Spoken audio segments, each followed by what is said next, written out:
the lady who chose Book 3 in the Scandal in the Season series. Clarissa Fayne has been overlooked for years in London's ballrooms, but this time she isn't waiting to be chosen. This time, she's the one who chooses, and her target is the most unreachable man of all, the Duke who never dances. Welcome to Whispers by Maga Audiobooks. I invite you to listen to this beautiful story, the third installment in the Scandal in the Season trilogy. Make yourself comfortable, because the magic is about to begin. Chapter 1. The Final Move. That year the flowers seemed to bloom earlier than usual. The Mayfair gardens exploded in colour, as if spring itself were mocking the calendar. Clarissa Fayne stood by the window, teacup in hand, her back perfectly straight, and her heart more twisted than ever. "They say Lady Langley has already received 2 proposals this week," her aunt murmured from the sofa, flipping through the Society Gazette, "and we're only on the 3rd ball of the season." Clarissa didn't reply. She didn't need to. That sort of comment no longer hurt. It only exhausted her. Lady Langley was 18, with perfect curls and a laugh that sounded rehearsed since the cradle. Clarissa had debuted 4 seasons ago, and with each passing year without a ring or a promise, the tone of the voices around her changed. The first season, she's clever, she just needs time. The second, she's not conventional, but she has character. The third, perhaps she should consider a widower. Someone older.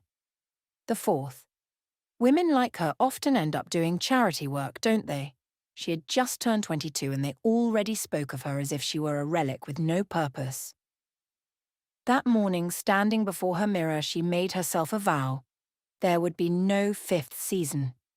She had already played the accessible girl, the quiet reader, the clever companion, the witty soul everyone admired. But no one chose. "What if I stop waiting to be chosen?" she whispered, smoothing the folds of her gown. "What if this time I choose?"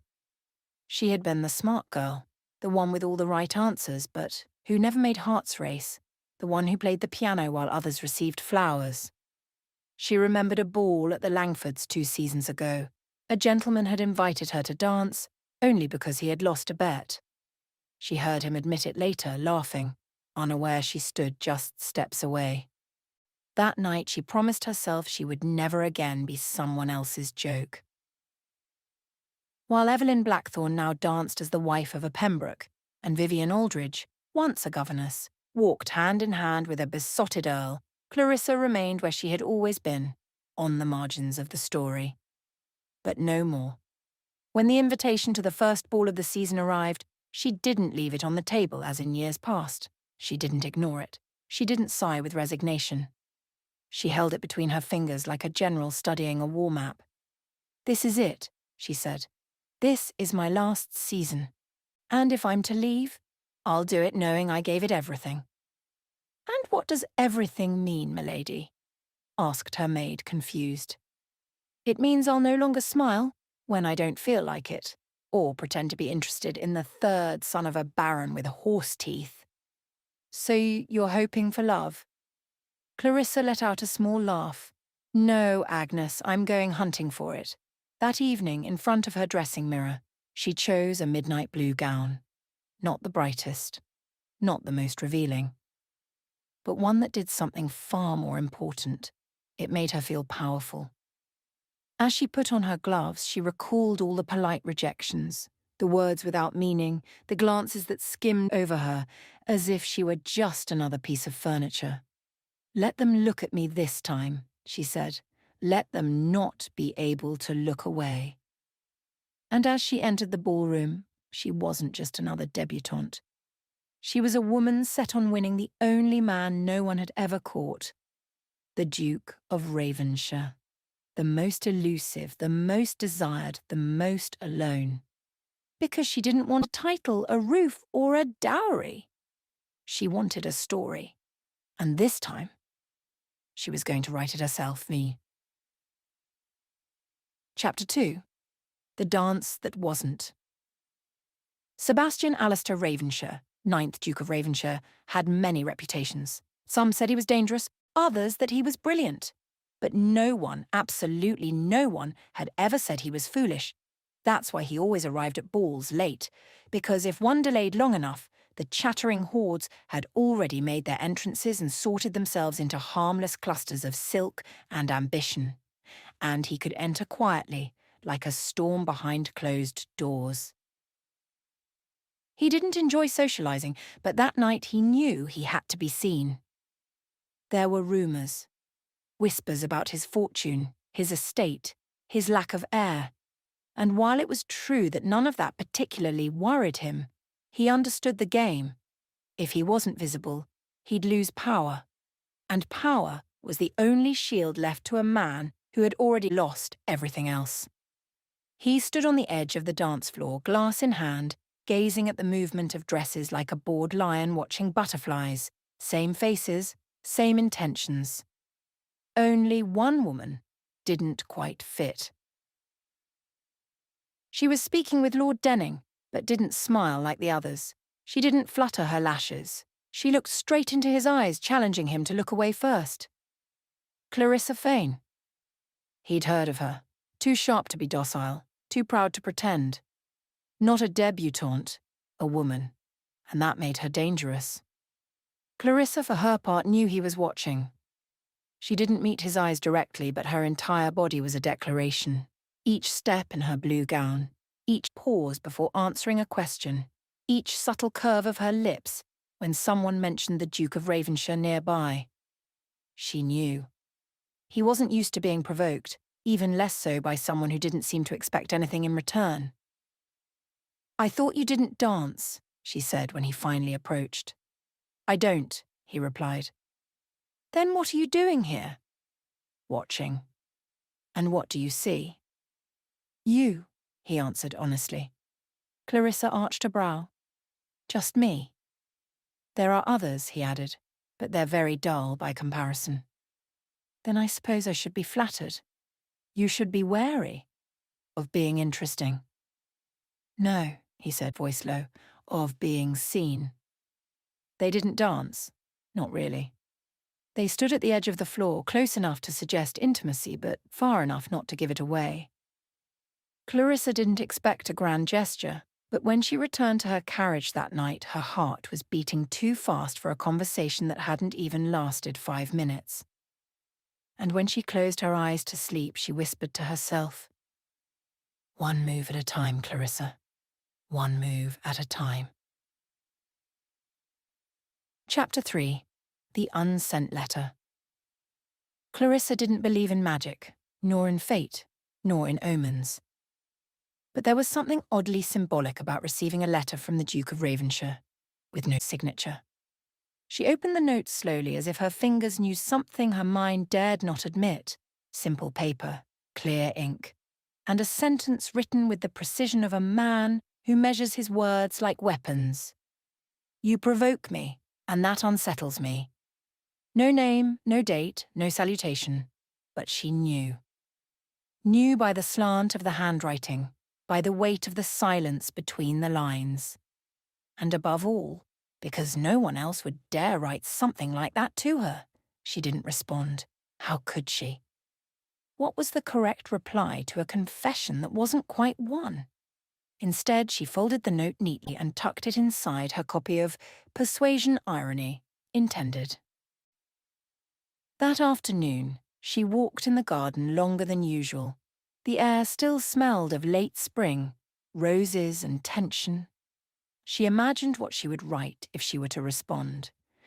"Then let yourself be unsettled. You've lived comfortably in the certainty of solitude for too long.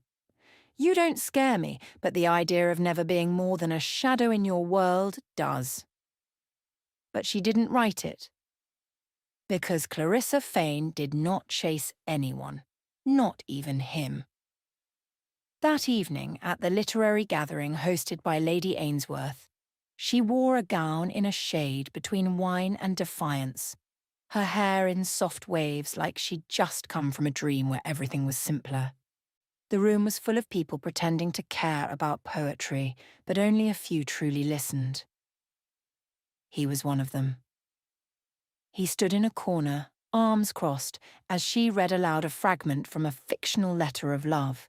Not hers, not his, but perhaps both. Some hearts burn in silence, afraid of lighting a fire they won't be able to put out. But mine would rather be ashes than ice. The silence afterward wasn't polite. It was loaded. That night, Sebastian placed the note he had written her beside her book on his desk. He didn't read it again. He already knew it by heart. He left it on the table, and then, without knowing why, picked it up again. The men who read too well often carry pasts no one dares to ask about. He closed his eyes. A memory flashed, a younger version of himself, before betrayal had hardened his features. "Don't play with fire," he muttered. "Not again." But he didn't throw the note away. And that was his mistake. Chapter 4. The Table of Judgments. Lady Violet Pembroke never raised her voice. She didn't need to. A well-placed look, a comment delivered with the precision of a scalpel, and suddenly a room full of powerful people turned to jelly. Clarissa had faced her before, but never like this. This time she wasn't just a guest, she was a potential threat. The seating at the tea table had been planned as a strategy. Clarissa was flanked by Lady Marchand on one side and Lady Violet on the other. Trapped. All smiles, all lace, all venom. She looked radiant at the literary soirée, Lady Marchand said, sipping her tea. I wonder who selects her wardrobe. Surely not herself. Perhaps her intellect isn't her only virtue, murmured Lady Violet. How unexpected. Clarissa didn't blink. If you're attempting to flatter me, she said, I must warn you, I respond poorly to traps. A silence fell across the table, not because of the rudeness, but because someone had finally spoken the truth aloud. Clarissa didn't mind. She had learned that quiet women were easily erased, and she refused to disappear. When the conversation turned to the Duke of Ravenshire, the air changed. He danced, someone said, as if revealing a miracle. With Clarissa, another added, tone-sharp. Lady Violet's smile was glacial. Strange, she said. He usually has impeccable taste. Clarissa set down her cup with care. And yet he asked me, without coercion or pity. Perhaps taste can evolve, Lady Violet. The shock on their faces was almost worth the discomfort. Almost. Because under the table her hands trembled, not from fear, from fury. Fury at the way they had always spoken of her, as if she were an anomaly, fury at herself for once believing they were right. The moment Evelyn entered the room, everything shifted. Vivian's sister-in-law, the Countess who had once been a scandal. She crossed the room in a gown of defiant green, radiating serenity like a queen entering a room full of petty lords. Evelyn sat beside Clarissa without asking, without apology. And she smiled. That alone was an act of war. When they left the gathering, Clarissa didn't speak until they were safely inside the carriage. You didn't have to do that, she said. I know, Evelyn replied, but I wanted to. Why? Because once you stood up for me when no one else did, and because someone needs to remind you that you don't owe them anything. Clarissa looked at her. Evelyn wasn't just beautiful, she was free. And in that moment, Clarissa made another vow. She would no longer beg for space at their table. She'd build her own. Chapter 5. The Letter That Never Existed. The salon was dimly lit, filled with shadows pretending to be people. Lady Ainsworth had arranged another of her famed gatherings. Literature, tea, subtle humiliation. This time each guest was to bring a letter, real or fictional, to read aloud. Clarissa arrived without paper in hand. I thought we were to bring a letter, said Lady Ellingsworth smugly. I did, Clarissa replied, lifting her chin. Mine simply isn't written yet. Some smiled. Others exchanged glances, but when it was her turn to speak, no one looked away. She stood without drama, no rustle of silk, no theatrical air, only a silence that demanded attention. And then with a calm voice she began, "Dear sir, you do not know me, or perhaps you do. Perhaps we've crossed paths in some ballroom and you looked the other way. Or maybe worse, you looked at me and saw nothing. I don't want a conquest. I want a home. Not a mansion with land and staff. A space where I don't have to apologize for existing. They say love is a game, that if I play well enough, I might win. But what happens when the only one I wish to play with doesn't even sit at the table? Still, I write to you not for an answer, just to know that for one moment, somewhere, these words reached you, and that maybe, just maybe, you felt them. Because I am done waiting to be chosen. This time I choose." The silence that followed was not filled with applause. It was too full of unsaid things. Clarissa sat down. Her heart was calm, but her fingers trembled slightly. She didn't look to see if Sebastian had heard. She didn't need to. He stood against the wall, arms crossed, face unreadable. But for the first time, he wasn't looking away. That night, Evelyn found Clarissa sitting in her room, eyes on the fire. "That wasn't just a letter," Evelyn said. "No," Clarissa answered. "It was a line drawn in the sand. And if he doesn't cross it?" Clarissa smiled, though it didn't reach her eyes. "Then he'll prove he wasn't worth the ink." Chapter 6. It's a match not meant to burn. Sebastian Ravenshire had spent years perfecting the art of indifference. He listened without reacting, observed without blinking, spoke without revealing. But Clarissa Fayne wasn't like the others. She didn't play by the rules. She wrote letters that were never delivered. She looked at him not with admiration or fear, but with recognition. And recognition was dangerous. He found her alone in the library during a gathering that neither wanted to attend. Books always brought them together.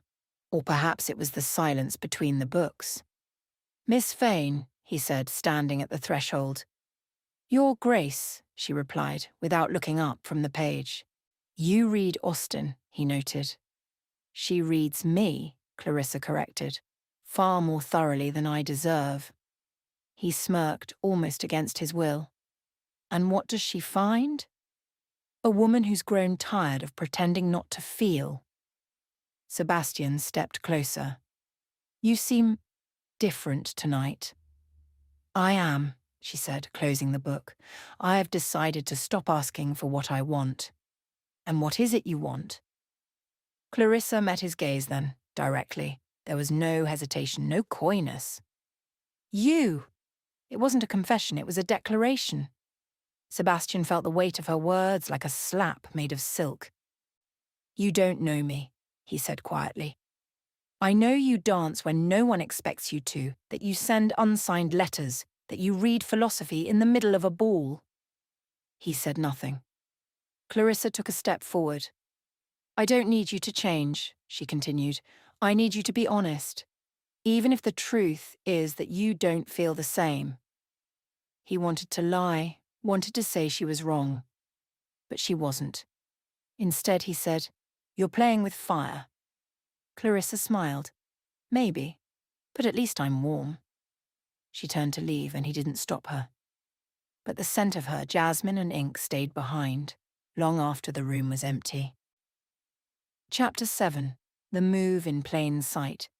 Clarissa had never felt so seen, not by society which still whispered behind its fans, not by the ladies at the tea table who still clung to their hierarchies like lifeboats, but by him, the Duke, Sebastian, the man who watched her not like a prize, but like a question.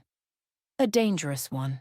They met again at Lord Marbury's estate, a weekend gathering meant for matchmaking and mutual scrutiny.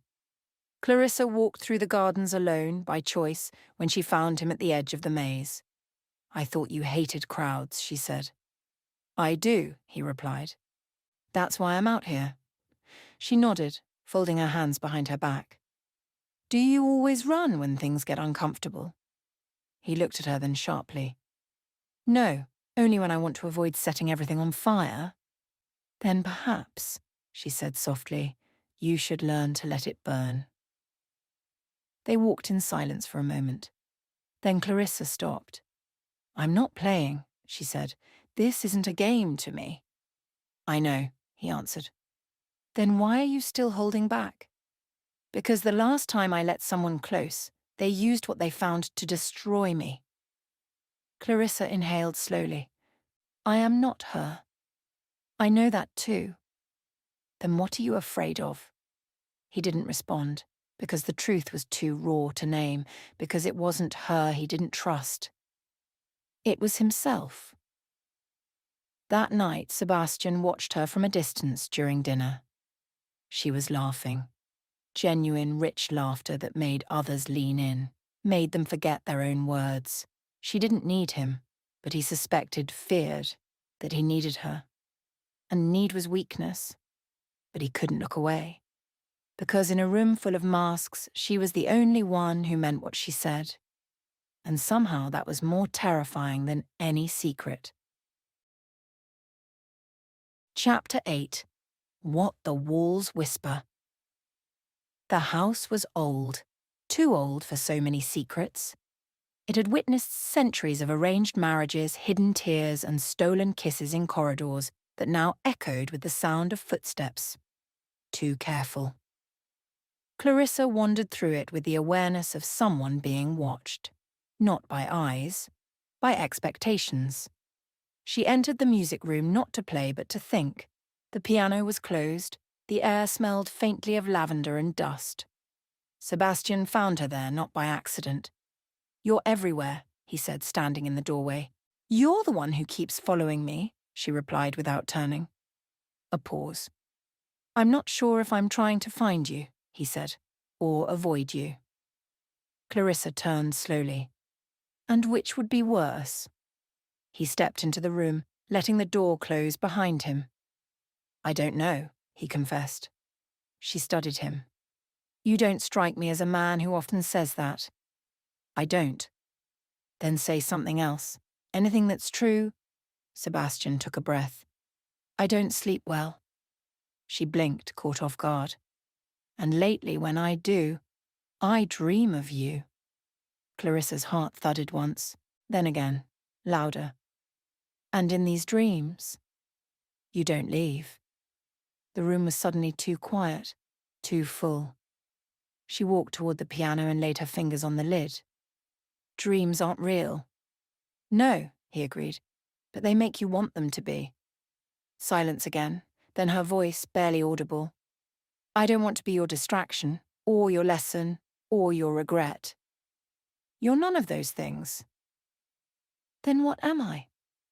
He didn't answer, but his silence trembled, and the walls once again whispered the things he couldn't say. Chapter 9. Nothing left to say. The rain had started without warning. The garden, once serene, now stood soaked in grey. Clarissa didn't mind. Storms, at least, were honest. She stood under the awning of the estate's terrace, arms crossed, watching the drops fall. Waiting. She didn't wait long. Sebastian approached without pretense.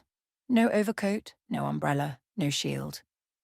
You've been avoiding me, she said, not turning. I've been thinking. Dangerous habit. He almost smiled. Almost. I don't want to hurt you. Then don't.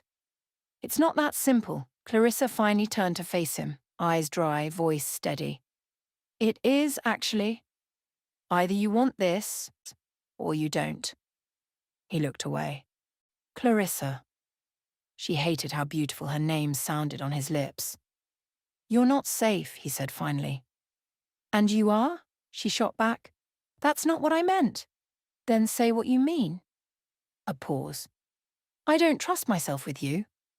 There it was. Not cruelty, not rejection, but fear, wrapped in a man who had built his life on not needing anyone. Clarissa inhaled deeply. I offered you honesty, she said, and you offered me silence. I offered you protection. I never asked for that. A beat. Then what do you want? She looked him straight in the eye. To be loved like I'm not a risk, but a choice. He said nothing, and that was the end. She walked past him without another word. She didn't cry. She didn't tremble. But later that night, in her room, alone, she opened the drawer where she kept the letters never sent. Her fingers hovered over the blank page, then slowly she began to write. Dear Sebastian, I'm not perfect. I never wanted to be. I only wanted to be enough for you, without becoming someone else. Before finishing, she tore the paper, 3 clean pieces, deliberate, as if doing so might also tear the hope that still clung to her ribcage. She didn't cry, but for the first time in years, she wanted to. Chapter 10. Where it hurts most. Sebastian hadn't planned to go. The evening's invitation had remained unopened on his desk for days. But that morning, something shifted. It wasn't regret. It wasn't guilt. It was the unbearable silence that filled his study, a silence shaped like her absence. The hall was already full when he arrived. Music, laughter, more of the same. But Clarissa wasn't the same. She stood near the centre, radiant in a silver-grey gown, speaking with someone he didn't recognise. Her laugh reached him before her eyes did. When she finally noticed him, she didn't flinch. She held his gaze, steady, proud. That, he realised, was what hurt most. Not that she had left, that she hadn't needed to look back. Vivian approached him before he could move. You look terrible, she said flatly. Good evening to you too. She's not doing this to provoke you, you know. I didn't say she was. But you're thinking it. He didn't answer. Vivian sighed. She waited, Sebastian, for longer than most would have. She offered you something rare, you said nothing. So now, she's building her life without you. Evelyn joined them just in time to deliver the final blow. Chew, and she's doing it well, might I add. Sebastian looked at the 2 women, so different, yet united in their loyalty. Why are you telling me this? Because she won't, Evelyn replied, and someone should. Then tell me, what should I do? Vivian raised a brow. Start by admitting you were wrong. And then, earn your way back, Evelyn said, 1 step at a time. He stood still long after they left him. It wasn't pride holding him back. It was the fear that maybe, this time, too much had been said in silence. And yet, his feet moved. Toward her. Toward the only thing that had ever made him feel more than just a title. Chapter 11. The Lady Who Chose. Clarissa stood in the garden behind the Pembroke residence, far from music and fanfare. It was late. The celebration continued inside, but she needed air, needed quiet, needed space where she didn't have to pretend she hadn't just spent the evening pretending. She heard footsteps behind her. I was beginning to think I'd lost the ability to follow you, said a voice. She didn't turn. Didn't need to. You didn't lose it, she said softly. You just stopped trying. Sebastian exhaled. You're right. She finally turned. And what now, Your Grace? Another cryptic note? Another silence disguised as protection? No, he said. This time I brought the truth. He took a slow step forward. I was afraid. I know. I thought wanting you made me weak. Clarissa tilted her head. And now I understand wanting you is the strongest thing I've ever done. A pause. I don't deserve you. She smiled, small, sad, but real. True, but I never asked you to deserve me. I asked you to choose me. He reached into his coat and pulled out a letter, folded, untouched. I never sent it, he said. I was going to. I even sealed it. He handed it to her. Clarissa hesitated, then opened it. Clarissa, you frighten me. in ways I never thought possible. Not because you're fierce, but because you see right through the armor I spent a lifetime building. If I lose you, I lose the only part of me that ever felt honest." She looked up. "It's not too late," she said. He took another step. "This time, I'm not asking for forgiveness. I'm asking for a future." "And what does that look like?" Sebastian smiled. "Truly, fully. Books, letters, arguments, you laughing at my seriousness? Me losing every debate but pretending I didn't." Clarissa laughed, then softly. "Say it." "What?" "Say it like a man who finally stopped running." He stepped closer, close enough to touch her hand. "I love you. Not as a prince loves a fairy tale, but as a man loves the storm that taught him he could survive." Clarissa didn't cry, but she did close her eyes. And for the first time in her life, she felt chosen. Thank you for joining me for this beautiful story. I truly hope you enjoyed it as much as I did sharing it with you. If you liked it, I invite you to subscribe to my YouTube channel, Whispers by Maga Audiobooks, so you won't miss any of my upcoming releases.